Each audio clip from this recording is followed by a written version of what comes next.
Oi, eu sou o professor David Lima, professor de Educação Física, mestrando em Educação Física Escolar pela instituição FAM, e esse é a minha apresentação do trabalho final sobre a disciplina Problemáticas da Educação Física. E eu vou começar por aqui, vocês já podem ver de cara aqui sobre a parte aqui das problemáticas da Educação Física, e vocês podem observar que essas problemáticas elas compreendem os 7 artigos da qual a gente estudou durante em torno desses 2 meses aí e pouco, né?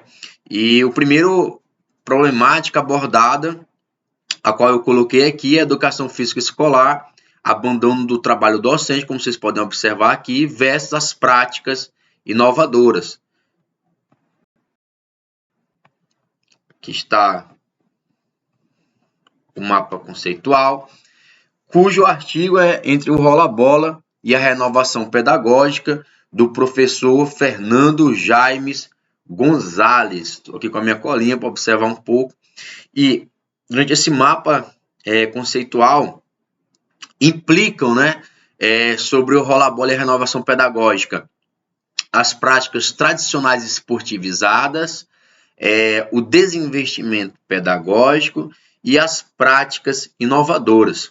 Na parte aqui, como vocês podem observar aqui no cursor do mouse, práticas tradicionais ou esportivizadas, no caso, ela surgiu na década de 70 e 80, e aqui com o objetivo de preparar equipes para a competição, resultando em alunos mais habilidosos e também resultando em exclusão.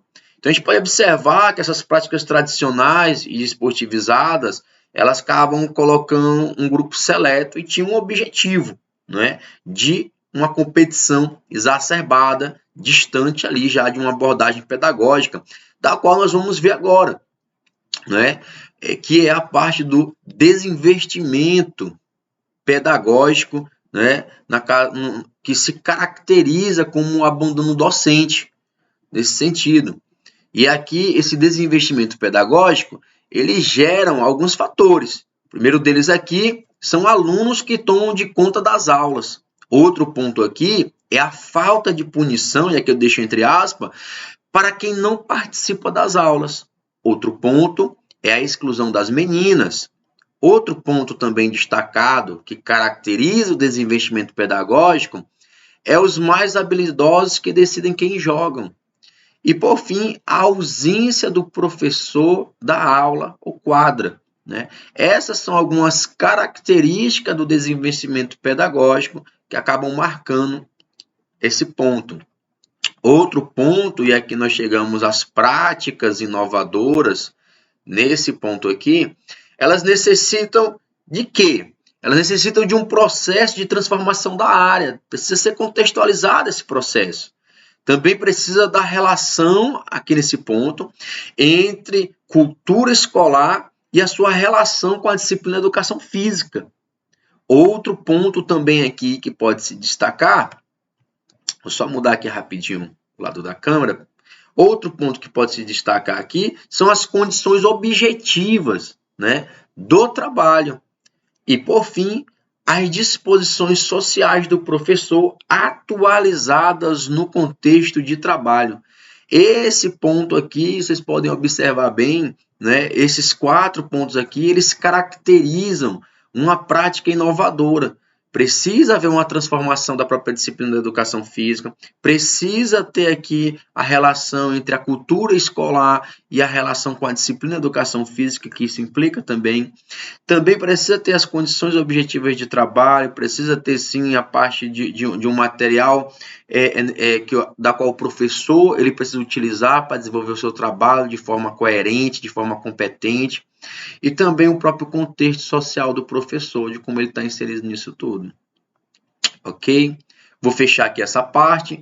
Passo agora para a segunda problemática. Educação física escolar, ensinar sobre o fazer e ensinar a fazer na educação física escolar, cuja autora desse artigo é a professora Soraya Cristina Darido, ou Dárido, como se pronuncia. E aqui vocês podem observar a relação entre ensinar a fazer e ensinar sobre o fazer. Elas perpassam pelo modelo tradicional, a ênfase no ensinar a fazer, e perpassam também por movimentos renovadores, na ênfase do ensinar sobre o fazer.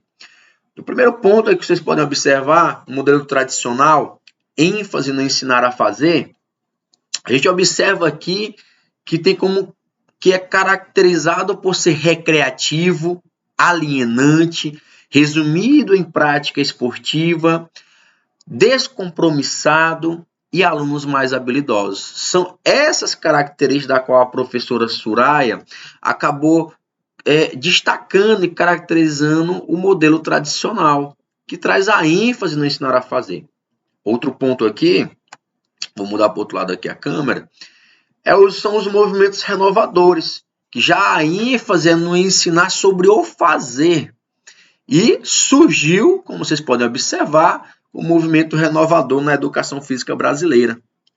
A linha de pensamento dos movimentos renovadores, ela é de cunho culturalista, da qual relaciona a dimensão conceitual, como vocês podem observar aqui, dimensão conceitual, dimensão atitudinal e dimensão procedimental. Diferentemente do modelo tradicional, do qual se dá bastante ênfase a essa parte aqui procedimental, né, os movimentos renovadores já começam a trabalhar o todo.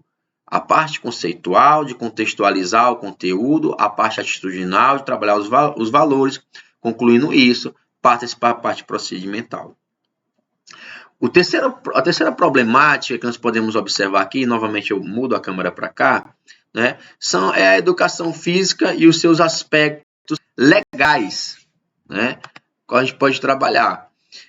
E os autores é a Fernanda Moreto Hiposselto e a professora Soraya Cristina Dardo.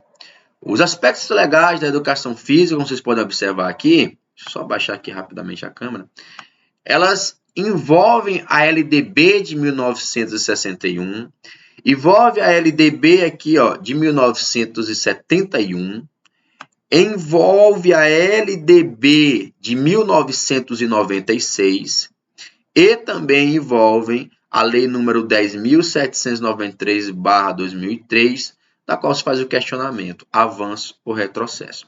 Esses 4 pontos aqui, os dois pesquisadores se debruçaram e aqui eu fiz o meu breve resumo, né? A LDB de 61, ela era obrigatória para todos os alunos até 18 anos. Já a LDB, vou afastar para cá, de 1971, ela era obrigatória para todos, exceto para os trabalhadores de mais de 6 horas, para quem trabalha mais de 6 horas, para quem estuda à noite, para quem tem mais de 30 anos, para quem for fisicamente incapacitado e para quem presta serviço militar. Já a LDB de 96, ela era obrigatória para a educação infantil, o ensino fundamental e o ensino médio. Só que ela era facultativa para o noturno. E houve uma exclusão do ensino superior. A gente volta rapidinho para cá, para a gente destacar um ponto, eu vou destacar um ponto aqui, que são os objetivos, tanto da LDB de 1961, como da LDB de 1971. Os objetivos aqui, de primeiro grau, que era até a 4ª série, era alcançar, deixa eu só afastar um pouquinho aqui para a gente observar bem, hábitos higiênicos, corpo e mente e aptidão física. Da 5ª série até o 2º grau, os objetivos a serem alcançados eram o físico, a moral, o psíquico, a iniciação esportiva e os aprimoramentos das potencialidades. Esses eram os objetivos da LDB de 61 e da LDB de 71. Voltamos agora aqui à última parte, que no caso, vou só transferir aqui o vídeo para esse lado, né, que é a Lei número 10.793/2003, avanço ou retrocesso, que trata sobre especifica facultatividade nas aulas de educação física, problemas e soluções, da qual traz aqui, né, a interpretação da lei e traz as dispensas nas aulas de educação física. São alguns pontos da qual os autores trataram aqui, né? Eles fazem um questionamento: houve avanço ou houve retrocesso, né, nessa lei e na interpretação da lei? Fecho aqui essa terceira problemática. Vamos agora para a quarta problemática: educação física escolar, o afastamento e a indisciplina dos alunos nas aulas. Vocês podem observar aqui nesse mapa conceitual que foi feito, ele é um pouco grande, né? Mas a gente vai debruçar nele, da qual os autores também a professora Soraya Cristina Darido, né? O Fernando Jaime Gonzalez e o Gui Giancini, acho que é assim que se pronuncia o nome dele. Olha, nesse ponto aqui, o afastamento e a indisciplina, ela englobam aqui, olha, vou afastar rapidinho aqui o vídeo, o afastamento dos alunos, engloba o insucesso e exclusão nas aulas, e também engloba, vou colocar o vídeo aqui para cima, tá bom? A indisciplina dos alunos. Foram os 3 pontos aqui principais destacados aqui pelos autores. Trazendo aqui para o afastamento dos alunos, cujo problema é a repetição. O que gera o afastamento dos alunos? E aqui a gente vai resumir dizendo, olha, cujo problema é a repetição dos conteúdos que afasta os alunos, a prática repetitiva de gestos técnicos, a falta de diversidade dos conteúdos, e o quarteto fantástico, né? No caso, o voleibol, o handebol, o futebol, né? E o basquete, né? Que acabam sendo ali as modalidades de quadra que os professores ficam confinados ali. Qual a solução que os autores deram para o afastamento desses alunos? E aqui eu coloquei, cuja solução é a diversidade dos conteúdos. A diversidade dos conteúdos, nós temos aqui, são abordados nas dimensões prático, teórico, normativo, estético. Ou seja, para a solução do afastamento dos alunos dos conteúdos de educação física, né, a solução é a contextualização. É abordar não só o fazer, a parte prática, mas contextualizar. Imprimir nesse aluno, não é, um histórico, um contexto histórico de cada modalidade para que faça sentido para esse aluno. A gente passa mais aqui para o lado. E a gente tem aqui o insucesso e exclusão nas aulas. Cujo problema, nesse ponto aqui que os autores destacaram, é não conseguir executar o proposto, os mais habilidosos versus os menos habilidosos, que consequentemente geram a vergonha, foram identificados pelos autores a problemática aqui do insucesso e exclusão. A solução da qual os autores proporam aqui, e eu consegui identificar, né, cuja solução é o modelo de Sport Education, né, da qual trabalha ali a parte do cooperativismo, da qual trabalha a parte ali de solucionar esses problemas da qual os alunos enfrentam. Outro modelo é o modelo de aprendizagem cooperativa, né, da qual trabalha a interdependência positiva, a interação face a face, práticas interpessoais, responsabilidade individual e em grupo e avaliação do grupo. Passando mais para cá, a gente chega para o terceiro problema abordado, que é a indisciplina dos alunos. A indisciplina dos alunos é aqui os autores tratam aqui sobre o ponto de vista do professor e do ponto de vista do estudante. Né? Sob o ponto de vista do professor, a problemática encontrada aqui são possíveis fatores de problemas a qual eu destaco. O próprio aluno é um possível problema, a família, esse aluno, a comunidade e a subcultura dos jovens.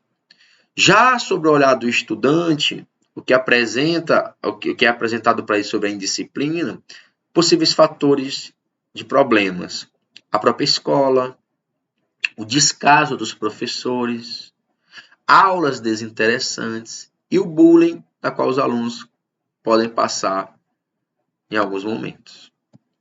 A solução da qual os autores entregaram para a disciplina dos alunos é o modelo de responsabilidade social abordado no artigo, que acaba trabalhando o respeito, a autonomia, transformação para a vida, ajuda e empenho.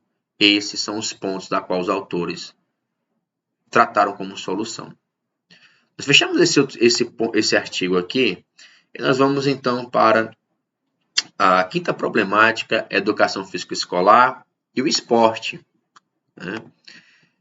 E aqui, eu vou colocar aqui para cá, né? Nessa problemática, o autor é o André Luiz Barroso. E aqui temos 2 pontos. O esporte e a educação física escolar, ensinado através de 2 modelos. Um modelo esportivista e ensinado através das abordagens pedagógicas renovadas. O modelo esportivista, da qual é ensinado, ele é caracterizado e aqui tem um destaque, o método da educação física desportiva generalista, da qual enfatiza a predominância das 4 modalidades de quadro e também a formação de equipes escolares, ou seja, o objetivo do método da educação física desportiva generalista era competitividade, formação de equipe, né, a questão da tecnicidade bem exacerbada. Já passando para o ponto aqui das abordagens pedagógicas renovadas, ocorrem alguns equívocos, algumas interpretações que os autores que trabalhavam com essa abordagem acabaram tratando de forma preconceituosa o conteúdo do esporte. E o primeiro equívoco aqui que os autores destacam é a negação do esporte. O segundo equívoco é as técnicas esportivas nas aulas de educação física. O terceiro equívoco, é o rendimento versus a ludicidade. O quarto equívoco que os autores destacam é a substituição da prática pela reflexão dos esportes. Ou seja, esses equívocos acabaram trazendo algumas interpretações e preconceitos ao ponto de estudantes acadêmicos lerem os autores das abordagens pedagógicas renovadas, né, e acabarem muitas das vezes se distanciando pelo fato de que houve algumas interpretações erradas, como se o esporte deveria ser abolido, né, do conteúdo da educação física escolar. Nós passamos para o ponto aqui, para o lado, as implicações. Né? Nós temos algumas implicações no porquê e para que ensinar esporte. É necessário entender que desporto tem grande significado na vida das pessoas. É necessário entender que certas modalidades esportivas já são enraizadas na cultura de um país. Então, observe bem, não é tão fácil você banalizar o esporte dentro da educação física escolar. Por quê? Porque tem um grande impacto na sociedade e aqui os autores trabalharam muito bem isso. Um outro ponto é o que ensinar, né, sobre o esporte. E aqui os autores destacaram que ele engloba o ensinar saberes conceituais, saberes atitudinais, saberes procedimentais, ao que já viu também na problemática anterior. Fecho aqui, pessoal, esse ponto. Nós vamos agora para a penúltima problemática, que é a educação física escolar e a questão de gênero. Tá bom? Vou abrir aqui. Esse ponto aqui, a educação física escolar e a questão de gênero, o autor é o pesquisador e professor Osmar Moreira de Souza Júnior. Ele aborda aqui, pessoal, alguns conceitos sobre gênero, sexo, orientação sexual, aulas mistas e, vou afastar um pouquinho aqui, separação por sexo. O primeiro ponto da qual o professor trabalha, gênero, ele dá algumas definições que englobam, o que engloba, né, o conceito de gênero? A condição social da qual nos identificamos masculino ou feminino, engloba a construção social, engloba a construção cultural. Quando passamos para o sexo, o que eu destaquei principalmente aqui no artigo é que a parte sexo engloba as características anatômicas que diferem masculino e feminino. Quando vamos para a parte, vou só afastar aqui o cursor, quando vamos para a parte de orientação sexual, o autor aborda, ele engloba melhor, a diversidade de possibilidades de viver a sexualidade. Veja, são 3 conceitos aqui a qual o autor abordou de forma distintas, que são conhecimentos fundamentais, né, que o professor deve ter para abordar essa temática. Outro ponto que o autor dá são possibilidades de aulas e implicações de aulas com meninos e meninas. As aulas mistas são uma possibilidade. Por quê? Porque ela envolve o respeito mútuo, a solidariedade, acesso a uma participação para todos. No que tange a parte da separação por sexo, ela já acaba, afastar rapidinho o cursor, acaba englobando um paradigma, né, por sexo, as diferenças na performance, a inferiorização das meninas. Veja, aqui nós temos uma possibilidade e aqui nós temos uma implicação da qual o autor trouxe. Fecho aqui, pessoal, esse ponto aqui e abro o último artigo, a última problemática, o ensino, né? Só um momentinho. O ensino por temas geradores, cujos autoras são a professora Jaqueline de Moraes Costa e a Nilcileia Aparecida Maciel Pinheiro.